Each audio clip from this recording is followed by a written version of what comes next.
ইসলামকে হত্যা করে যেমন হয়েছে মুসলিম, সুন্নাতকে হত্যা করে হয়েছে আমরা সুন্নি। সম্মানিত উপস্থিতি, যে কথা বলছিলাম, রাসূলুল্লাহ সাল্লাল্লাহু আলাইহি ওয়াসাল্লামকে আল্লাহ রাব্বুল আলামিন জানিয়ে দিলেন, মান ইউতিইল্লাহ ওয়া রাসূলাহু, যে ব্যক্তি আল্লাহর আনুগত্য করবে এবং রাসূলের অনুসরণ করবে, আল্লাহকে মেনে চলবে, নবী মুহাম্মদ সাল্লাল্লাহু আলাইহি ওয়াসাল্লামের ইত্তেবা করবে, ইউদখিলুহু জান্নাতিন তাজরি মিন তাহতিহাল আনহার, আল্লাহ রাব্বুল আলামিন তাকে এমন জান্নাতে প্রবেশ করাবেন যেই জান্নাতের তলদেশ দিয়ে ঝর্ণাধারা প্রবাহিত, যেই জান্নাতের তলদেশ দিয়ে ঝর্ণাধারা প্রবাহিত, এই জান্নাতে প্রবেশের সুযোগ দিবেন যারা সুন্নাহ ভিত্তিক জীবন যাপন করবে, যারা সুন্নাতের লালন পালন করবে, প্রতিপালন করবে, তাদেরকে আল্লাহ এই জান্নাতে প্রবেশের সুযোগ দিবেন। দেখুন আল্লাহ রাব্বুল আলামিন সূরা নিসার 13 নম্বর আয়াত, সূরা মুহাম্মাদের 33 নম্বর আয়াতে আল্লাহ রাব্বুল আলামিন বলছেন, ইয়া আইয়ুহাল্লাযীনা আমানু, হে ঈমানদারগণ, আতিউল্লাহ ওয়া আতিউর রাসূল ওয়ালা তুবতিলু আমালাকুম, তোমরা আল্লাহর আনুগত্য করো, রাসূলের অনুসরণ করো, তোমাদের আমলগুলো বাতিল করো না। আল্লাহর আনুগত্য, রাসূলের অনুসরণ না হলে আমল বাতিল হয়ে যায়। আল্লাহ রাব্বুল আলামিন কোরআন মাজিদে উল্লেখ করেছেন, আতিউল্লাহ ওয়া আতিউর রাসূল, তোমরা আল্লাহর আনুগত্য করো, রাসূলের অনুসরণ করো, ওয়ালা তুবতিলু আমালাকুম, তোমাদের আমলগুলো বরবাদ করে দিও না। মানে আল্লাহর আনুগত্য, রাসূলের অনুসরণ না হলে আমল বরবাদ হয়ে যায়। সম্মানিত উপস্থিতি, নবী করিম সাল্লাল্লাহু আলাইহি ওয়াসাল্লাম বিদায় হজ্জে লক্ষাধিক সাহাবীর সামনে দ্ব্যর্থহীন কণ্ঠে ভাষণ দিয়েছিলেন। সেই দিন বলেছিলেন, তারাকতু ফিকুম আমরাইন লান তাদিল্লু মা তামাসসাকতুম বিহিমা কিতাবাল্লাহ ওয়া সুন্নাতা নবীহি, আমি বিদায় নিব তোমাদের কাছ থেকে রেখে যাচ্ছি দুইটি জিনিস। তারাকতু ফিকুম আমরাইন, তোমাদের মাঝে দুইটি জিনিস আমি ছেড়ে যাচ্ছি। লান তাদিল্লু মা তামাসসাকতুম, এই দুইটি জিনিসকে যদি আঁকড়ে ধরো, মজবুত করে শক্ত করে যদি ধরতে পারো, লান তাদিল্লু, পৃথিবীর কারো সাধ্য নেই, কোনো শক্তি নেই তোমাকে পথভ্রষ্ট করতে পারে, হক পথ থেকে বাতিল পথে, সত্যের পথ থেকে মিথ্যার পথে নিয়ে যেতে পারে, এই রকম কোনো শক্তি নেই। সেই দুইটি জিনিস হচ্ছে কিতাব আল্লাহ, আল্লাহর কিতাব, ও সুন্নাতা নবীহি, নবীর সুন্নাহ। মুয়াত্তা মালিক 3338 নম্বর হাদিস এবং হাসান সনদে, গ্রহণীয় সনদে হাদিসটি বর্ণিত হয়েছে। সম্মানিত উপস্থিতি, যে কথা বলছিলাম, যদি আমরা আল্লাহর কোরআন, আল্লাহর কালাম, আল্লাহর বাণী কোরআন মাজিদ আঁকড়ে ধরি, পাশাপাশি রাসূলের সুন্নাহকে আঁকড়ে ধরি, সুন্নাহকে মেনে জীবন যাপন করতে পারি, সুন্নাহর আলোকে জীবন গড়তে পারি, আল্লাহ রাব্বুল আলামিনের নবী মুহাম্মদ সাল্লাল্লাহু আলাইহি ওয়াসাল্লাম নিশ্চয়তা দিয়েছেন, লান তাদিল্লু, কখনো তোমরা পথভ্রষ্ট হবে না। পৃথিবীর কোনো শক্তি আপনাকে আমাকে ভুল পথে নিয়ে যেতে পারবে না, কেউ আপনাকে ভুল পথে নিয়ে যেতে পারবে না। শর্ত হলো কোরআন মাজিদ এবং নবীর সুন্নাহকে আঁকড়িয়ে ধরতে হবে। নবীর সুন্নাহ আঁকড়িয়ে ধরতে পারলে আপনার আমার জন্য এই ফলাফল অপেক্ষা করছে। দেখুন রাসূলুল্লাহ সাল্লাল্লাহু আলাইহি ওয়াসাল্লাম একটি লম্বা হাদিসে তিনজন সাহাবীর ঘটনা বলতে গিয়ে শেষ পর্যায়ে বলেছিলেন, ফামান রাগিবা আন সুন্নতি ফালাইসা মিন্নি, যদি কেউ আমার সুন্নাতকে অবজ্ঞা করে, আমার সুন্নাতকে হেয় প্রতিপূর্ণ করে, আমার সুন্নাতকে কেউ তাচ্ছিল্য করে, আমার সুন্নাতকে যদি অপূর্ণ মনে করে, অপূর্ণাঙ্গ মনে করে, যথেষ্ট মনে না করে, ফালাইসা মিন্নি, ও আমার উম্মত নয়। যে ব্যক্তি মনে করবে সুন্নাতের মধ্যে ঘাটতি রয়েছে, যে ব্যক্তি মনে করবে নবীর সুন্নাতের মধ্যে ত্রুটি বিচ্যুতি রয়েছে, পূর্ণাঙ্গতা নেই, তাকে নবী মুহাম্মদ সাল্লাল্লাহু আলাইহি সাল্লাম উম্মত বলে স্বীকৃতি দেননি। সহিহ বুখারীর 5063 নম্বর হাদিস। দেখুন, এই পৃথিবীতে কোনো ব্যক্তি যদি মনে করে কোরআন মানতে হবে, হাদিস মানার দরকার নেই, কেউ যদি বিশ্বাস করে কোরআনই যথেষ্ট, হাদিসের প্রয়োজন নেই, এই হাদিস বিশ্লেষণ করলে যেটা পাওয়া যায় পরিষ্কার, ওই ব্যক্তি রাসূলের উম্মত হিসাবে বিচারের মাঠে পরিচয় দেওয়ার অধিকার রাখে না। যে ব্যক্তি কোরআন মানবে, হাদিস মানবে না, ওই ব্যক্তি রাসূলের উম্মত হিসাবে পরিচয় দিতে পারবে না বিচারের মাঠে। যদি মনে করি আমি রাসূলের উম্মত, পরিচয় যদি দিতে চাই বিচারের মাঠে আমরা রাসূলের উম্মত, তাহলে যেমন কোরআন মানতে হবে তেমন হাদিসও মানতে হবে। কোরআনের পাশাপাশি সুন্নাহকেও মূল্যায়ন করতে হবে। একটা রেলগাড়ি চলে দুইটি পাতের উপরে, দুইটি পাতের উপরে একটা রেলগাড়ি চলে। এক পাত খুব শক্তিশালী রয়েছে, আর এক পাত নষ্ট, রেল সামনে চলবে না, ওখানে মুখ থুবড়ে পড়ে যাবে। ঠিক ইসলাম দুইটি রুটের উপরে চলে, ইসলাম দুইটি পাতের উপরে চলে, এক পাত ছাড়া আর এক পাত কল্পনা করা যায় না। ইসলাম তখনই পরিপূর্ণতা পায় যখনই কোরআন এবং সুন্নাহ দুই পাত রয়েছে। আল্লাহর কালাম এবং নবীর বাণী, আল্লাহর কালাম এবং রাসূলের বাণী সুন্নাহ দুইটি যখন রয়েছে তখন পূর্ণাঙ্গতা পাবে। একটিকে ছাড়া আর একটি পূর্ণাঙ্গতা পায় না। কারণ আল্লাহ রাব্বুল আলামিন কোরআন মাজিদে সূরা নিসা ৮০ নম্বর আয়াতে বলেছেন, মাইয়ুতিউর রাসূল ফাকাদ আতা আল্লাহ, যে ব্যক্তি রাসূলের অনুসরণ করে প্রকারান্তর ওই ব্যক্তি আল্লাহর আনুগত্য করে। রাসূলের অনুসরণই হচ্ছে আল্লাহর আনুগত্য। বিধায় রাসূল সাল্লাল্লাহু আলাইহি ওয়াসাল্লামের সুন্নাতকে খাটো করার সুযোগ কোনো ব্যক্তির নেই, কোনো আলেম ওলামার নেই, কোনো গাউস কুতুবের নেই, কোনো পীর ফকিরের নেই, কোনো বুজুর্গানের দিনের নেই, কারো নেই। যেমন কোরআন মানতে হবে তেমন সুন্নাতও মানতে হবে। সম্মানিত উপস্থিতি, যে কথা বলছিলাম যে সুন্নাতের পুরো উল্টোটা হচ্ছে বিদআত। সুন্নাতের পুরো উল্টো সাইডটা, অপোজিট সাইডটা হলো বিদআত। সুন্নাতকে আঁকড়ে ধরতে হবে, বিদআত পরিহার করতে হবে। বিদআত মুক্ত সুন্নাত মানতে হবে আপনাকে আমাকে। বিদআতটা হলো যেইটা পূর্ব দৃষ্টান্ত নেই। আল্লাহ রাসূল সাল্লাল্লাহু আলাইহি সাল্লাম, খোলাফায়ে রাশেদিন, সাহাবায়ে কেরামের কাছ থেকে স্বীকৃত কোনো দলিল নেই, প্রমাণ নেই, অথচ পরবর্তীতে তৈরি হয়েছে। মানুষ নেকির আশায়, কল্যাণের আশায় শরীয়ত মনে করে, দিন মনে করে পালন করে। এইটা হলো বিদআত। অনেকেই রাগের বশবর্তী হয়ে অথবা গোঁড়ামি করে, জিদ করে, হটকারিতা করে বা হেউ করে বলে থাকে, তাহলে এই লাইটগুলোও বিদআত, এই মাউথপিসগুলোও বিদআত। এ সকল আধুনিক ইলেকট্রিসিটি বা ইলেকট্রনিক্স যন্ত্র বা আধুনিক প্রযুক্তি বা আইসিটি, এগুলো সব বিদআতের মধ্যে অন্তর্ভুক্ত। মোবাইল, কম্পিউটার, ফ্যাক্স, এগুলো বিদআতের মধ্যে অন্তর্ভুক্ত। কেননা এগুলো রাসূল সাল্লাল্লাহু আলাইহি ওয়াসাল্লামের যুগে ছিল না।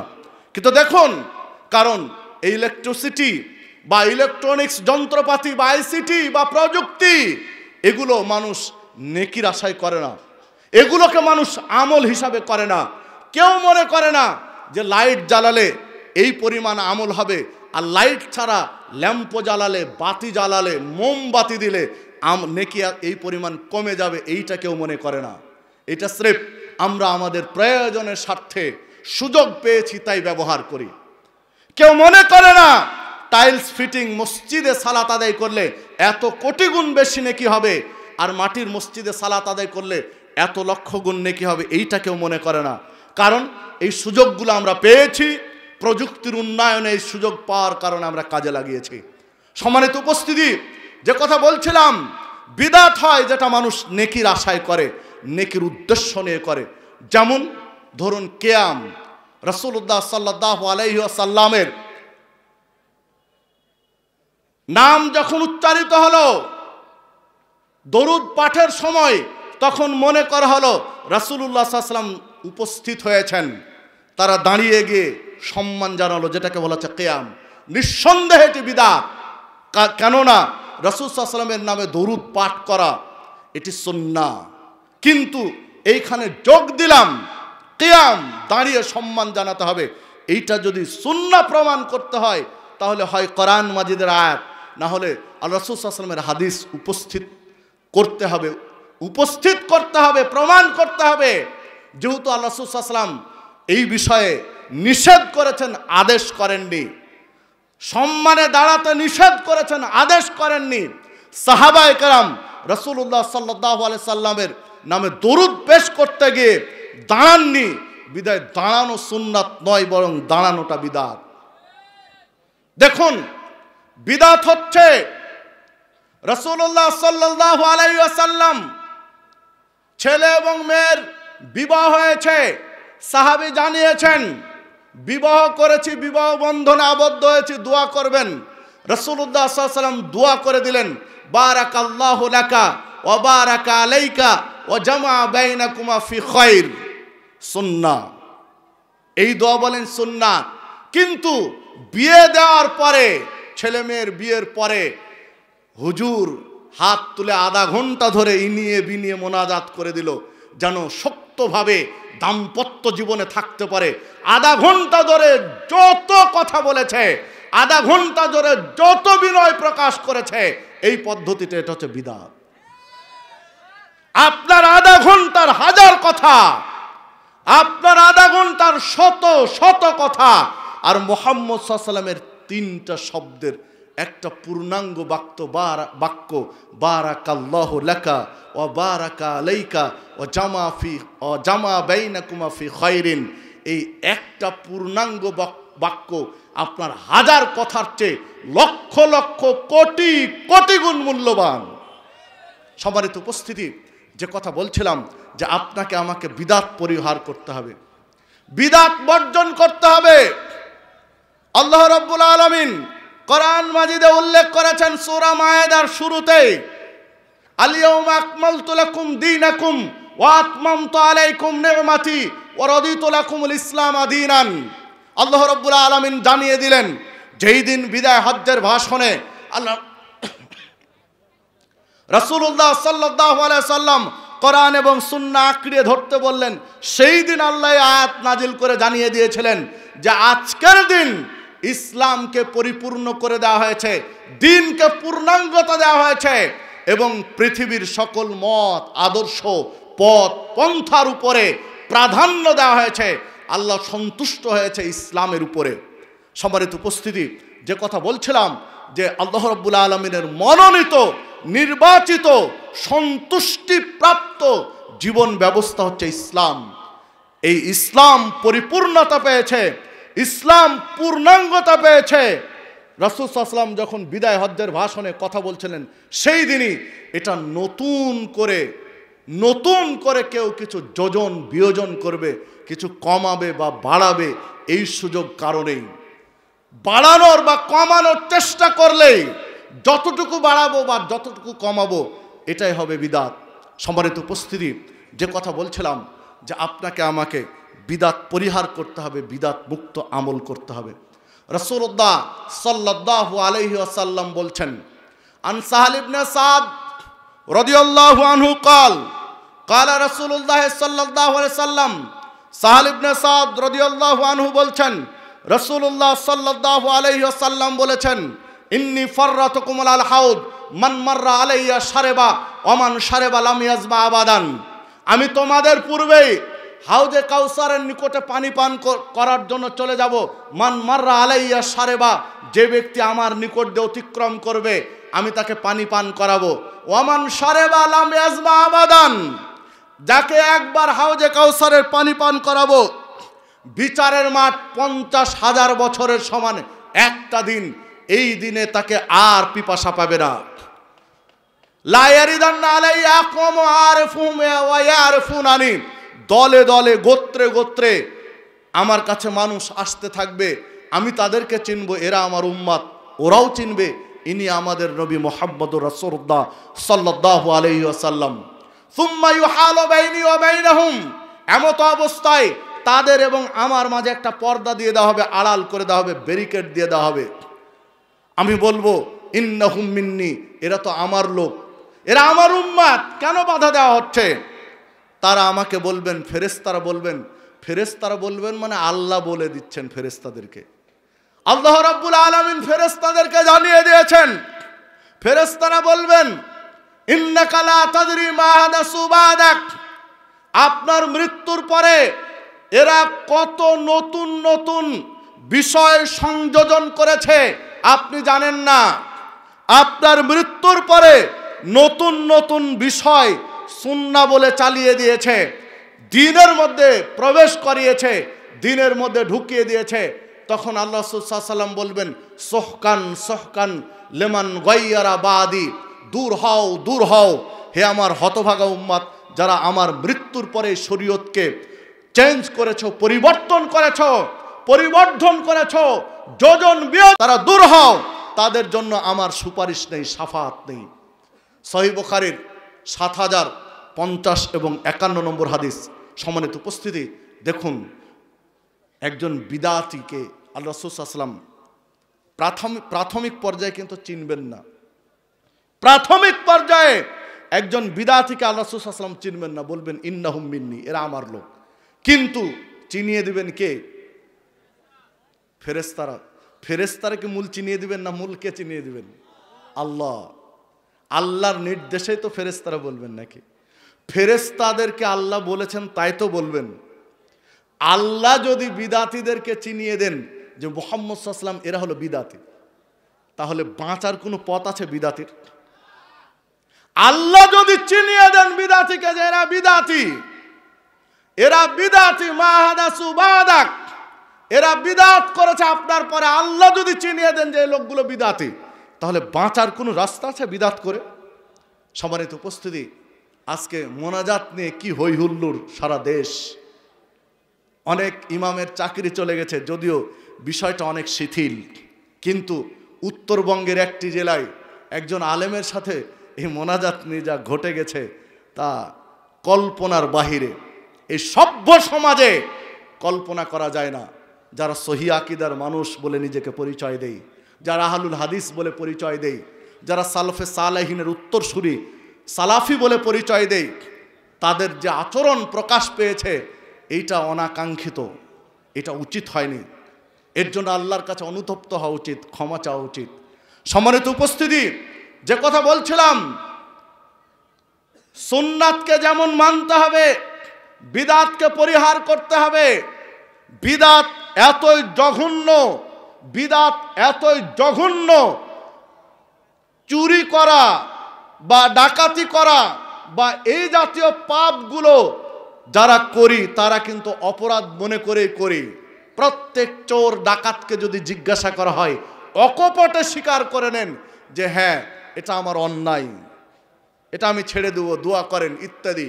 কিন্তু যারা বিদআত করেন তারা ছাড়তে চান না, বরং যদি বলা হয় যে আপনি যে এইভাবে মোনাজাত করে দিলেন, বিয়ের পরে মোনাজাত করে দিলেন, সালাতের পরে সম্মিলিত হাত তুলে মোনাজাত করে দিলেন, এইটা তো সুন্নাত নয়, বরং বিদআত।